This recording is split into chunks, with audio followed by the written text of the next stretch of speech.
Eno Extreme Media UJ. Subscribe for all updates. Thank you, Honorable Speaker. Honorable Speaker, you are beginning to shock us. I don't know if this is what Chisanja no sleep means. But thank you for your communication, sir.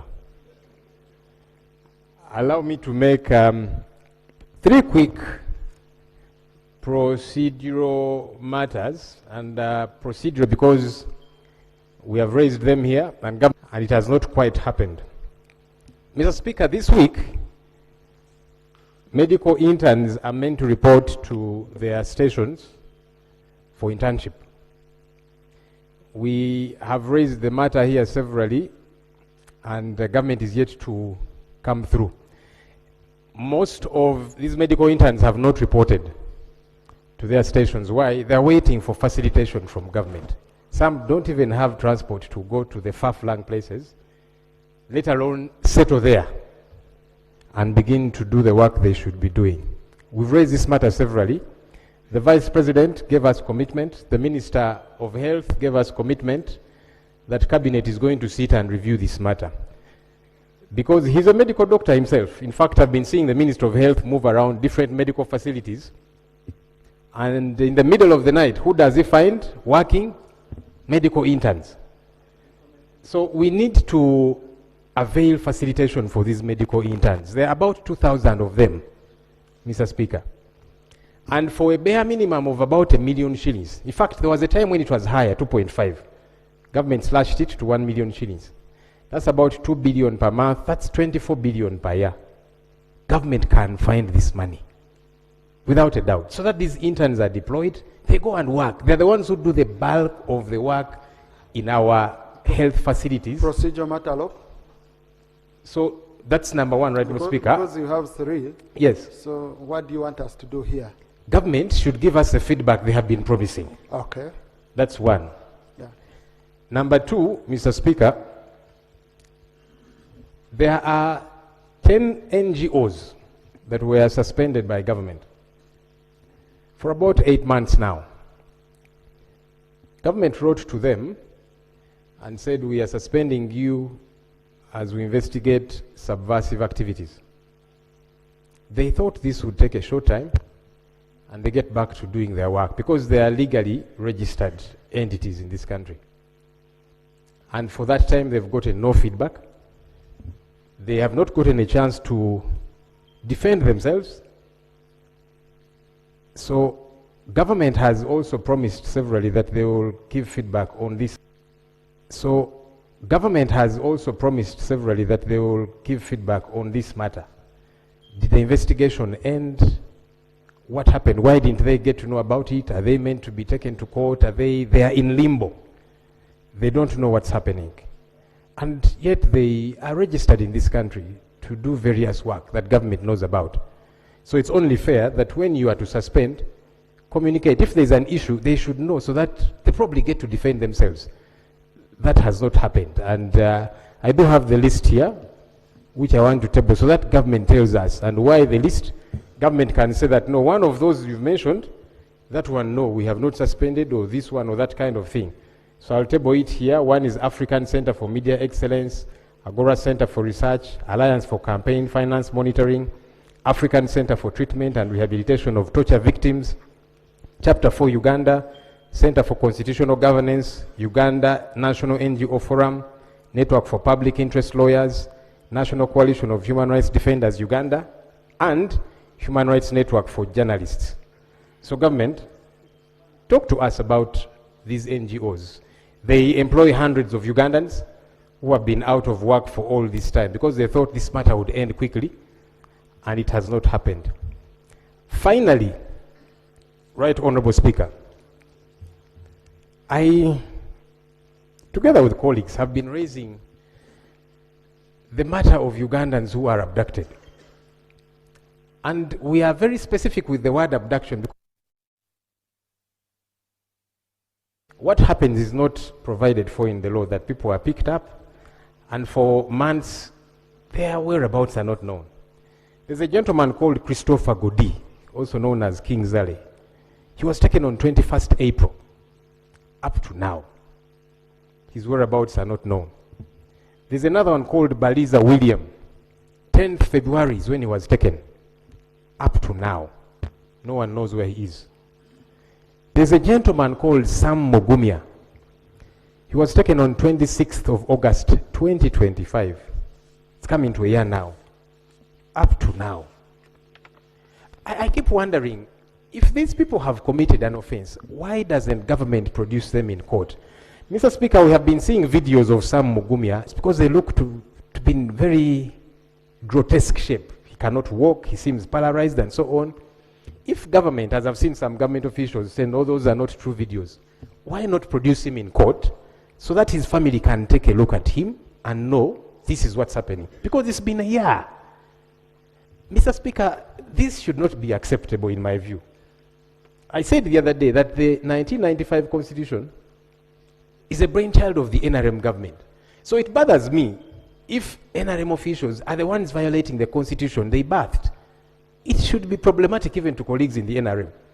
Mr. Speaker, I kept severally raising the question of Honorable Mwanga Kivumbi. After 19 days, he was dumped at a police station. Meanwhile, police had been denying, even in their affidavit in court, they said, we don't know him, we don't know his whereabouts. But he was taken from police to court. Now, Honorable Kivumbi is now in jail, nursing injuries. And there is a police doctor's report to that effect. The injuries that were inflicted on him, and is getting treatment. So they held him for 19 days, beating him up every single day. And as I've said, this is captured in a police doctor's report. Why? Mr. Speaker, the chief, in fact, the commander-in-chief of the armed forces released a statement a short while ago. And he was castigating torture. And it's not the first time that he has done so, Mr. Speaker. Condemning how torture is bad, saying you cannot use the evidence you've extracted out of torture in court because you can't adduce it. That person told you what they think you want to hear.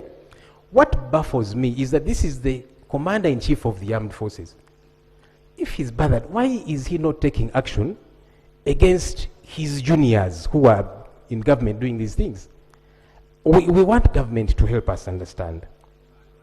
Is it too much to ask when we say, if somebody has committed an offense or is suspected to have committed an offense, produce them in court, not to take them somewhere, beat them up, after several days, take them to court? Is it too much to ask?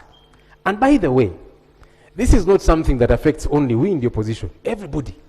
The other day we were talking about a colleague. I'm glad after a while she was released, the Honorable Margaret Etilu from Amuria. That's NRM, but she had been disappeared for a while. And several other examples that we can give.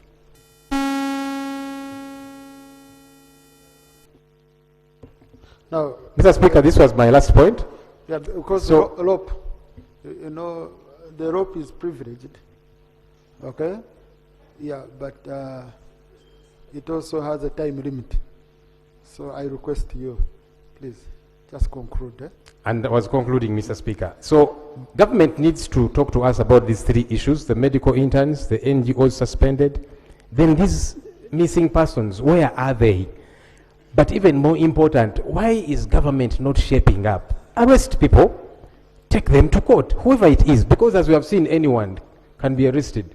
We've seen vice presidents in this country arrested and taken to jail. So anyone, we are not saying no, some people are above arrest, but do conduct it in a manner provided for in the law. Is that too much to ask? Thank you. Government, we shall start with the issue of interns.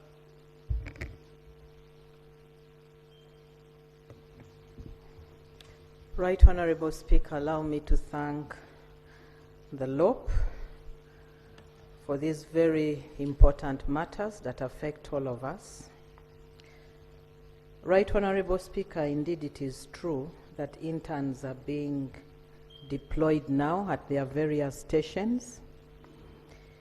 It is also true that the interns who are government-sponsored have resources, and they are being deployed with resources. The ones who went on private are the ones who don't have resources.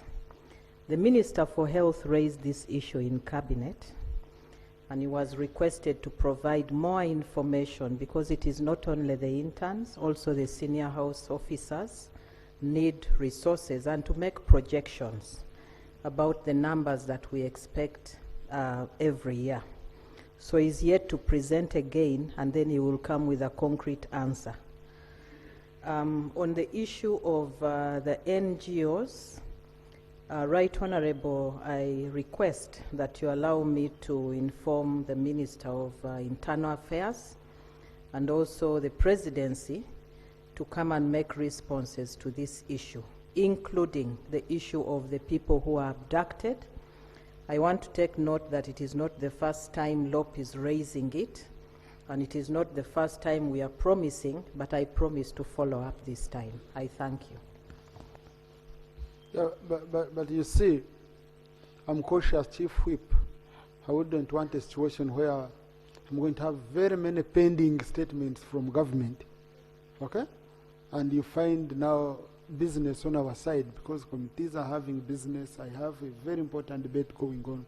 I mean, usually how I would propose that if the leader of opposition has asked verbally without presenting a statement, which right he has under our rules, also you should give a verbal answer. We conclude this matter here. Otherwise we shall lag on, you know. I don't know, on the front bench, the Minister for Internal Affairs, for Defense is related to Internal Affairs, and they are cousins. So you can help your cousin on this. That is if you're comfortable, if you feel you're comfortable. It's related to defense, but like he said, they are missing, so clearly he doesn't know, we also don't know. So we have to find out where, because he called them missing. Oh, okay. Since they are missing, we are going to look for them and then come back. I think I'll share with the Minister of Internal Affairs. But because he said they are missing, I can't really know what. Thank you.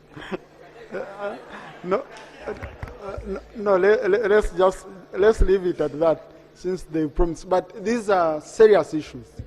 Okay, these are serious issues. Attorney General, you want to add on anything, or you're comfortable that way?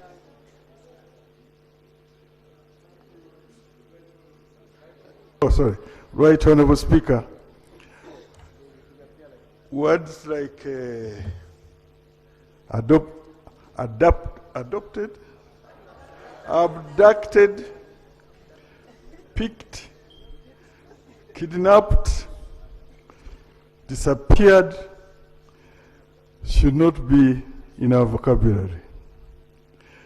The issue has been brought here before, and I recall the Speaker, the Right Honourable Speaker, was in the chair at that time, stated that this is a very serious matter and it required a special session for the entire House to debate this issue. And that's where it stands today. Okay, please, let's continue working together the way we've been working. Okay, please, let's continue working together the way we've been working. And the cousin to the Minister of Internal Affairs has promised to link up with the Minister of Internal Affairs. We shall continue asking for updates. Honorable Shamim Marende, colleagues, I have here 21 matters of national importance. Yeah, procedure, Honorable Linus, as we come. I have here 21 matters of national importance. I usually take 5. Okay? And most of the matters are not even matters of urgent nature. They are matters of policy, where the minister would need to go consult the stakeholders.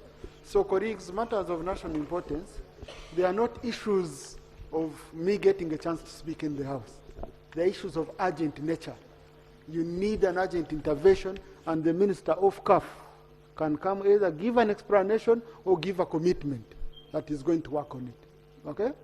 Yeah, so then issues to do with roads, I will allow the members who have raised these issues who have brought in issues to do with roads. When we are discussing the statement on status of roads, I'll give you an opportunity. You raise your issues under that topic. Otherwise, I am not able to take many. Honorable Linus first for procedure, then Honorable Shamim Marende, matters of national importance. Thank you, Right Honorable Speaker. I'm raising on procedural matter number 88 on dress code. Lately, I've been witnessing members coming to plenary with neck scarves around their necks.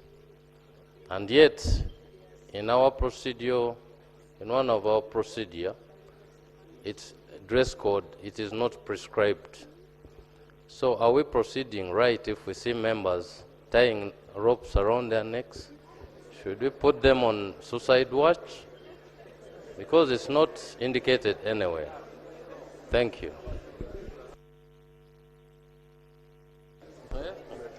No. Honorable Seungu, you've been here for long. I can see you're itching to say something about that. Mr. Speaker, sir, not to attack the honorable member, if anything is dealing with the indecent dressing to be a point of order. But when it comes to procedural matter, I am seeing an NRM member now has removed her scarf, which is her decency, by the way. It's her decency. Why? So I don't know whether the honorable member wanted to raise a point of order against somebody. The honorable member there, Mr. Speaker, is wearing a Kaunda suit and is putting on his belief. But Honorable Seungu, you're making a ruling.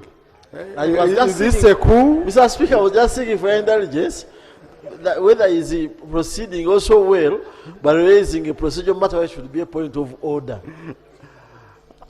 All right. No, honorable colleagues, I think our rules, because for example, for ladies, ladies are very unique in terms of how you handle them. If they are not putting on jeans, sneakers, you know, ladies, it's always a difficult thing to find them out of procedure in terms of dressing. It's more defined for men. But I think a scarf is not a problem. Maybe if a scarf is, if it contains certain content, messages, which can cause disrepute. But I will share with Honorable Linus later on. He explains to me more, okay? Honorable Musira, I've just saved you, now you want to cause trouble. Honorable Marende, Shamimu, please.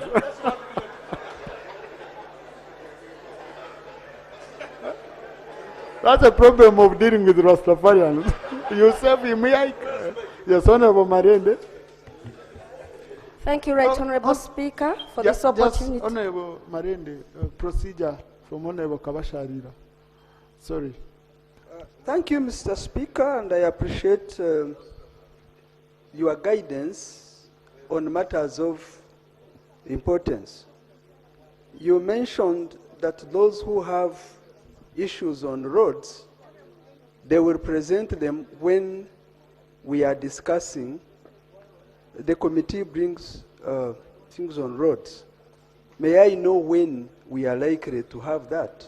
Because Honorable, did you read things on roads? May I know when we are likely to have that? Because Honorable, did you read the order paper? okay, Mr. Yeah. Speaker.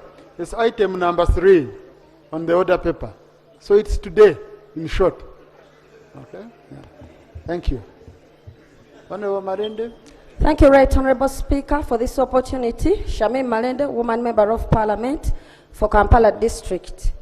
Right Honorable Speaker, I rise on a speaker for this opportunity. Shamim Malende, Woman Member of Parliament for Kampala District. Right Honorable Speaker, I rise on a matter of importance regarding the uncollected garbage in Kampala following the National Cleaning Day, which took place on the 25th of July, 2026. While the initiative was intended to improve sanitation and public health, it has collected waste remains on the roadsides of Kampala and in the communities of Lobaga, Kawempe, Machindye, Central, and Nakawa. Right Honorable Speaker, this poses a serious threat to public health and also comes with environmental risks. So I would like to ask the line minister to inform this parliament of the action that they are going to take so that all the uncollected garbage, to inform this parliament of the action that they are going to take so that all the uncollected garbage is removed on the roadsides and in the communities of Kampala. But also lastly, I would like the line minister to inform us what long-term measures the government is putting in place to ensure that future national cleaning exercises are followed by timely waste collection, transportation and disposal. Thank you, Right Honorable Speaker. Thank you. Government. Abalungi abatuuliriza era abatulaba olunaku olwaleero tukyaddeko ewa Sheikh Asiraf Dembe. Ssebo nsanyuse okubalaba. Amannya agange ye Sheikh Asiraf Dembe akola ku bizibu by'enjawulo. Omuntu singa aba alina ebirwadde musomereddwa tumuwa amazzi ga lukuya nga bw'obadde ogalaba tugenda abantu ku kyoto ne twokya emizimu emibi egibabaamu n'okulomba edduwa. Abantu singa abeera ng'ali wano atuuse sobola okumulombera edduwa ne waba atatuuse nga mpadde amannya ge naye ng'ali wala. Neetaase enamba yange yeno eri 0707763711. Namwe bannyinaffe abali ebweru oyagala okuba nti oyagala okulombera ku dduwa ng'olina ebizibu viza zibuze amaka gakolongotana sente zikola zimpita mu ngalo ojja kumpeereza ekifaananyi kyo n'amannya go ebyo byokka bijja kummala nja kukulombera edduwa ojja kutereera. Olunaku olusembayo mu mwezi mba n'edduwa eyawamu ffenna n'abalwadde bange abakadde n'abapya. Salaamu alaikum warahmatullahi wabarakatuh.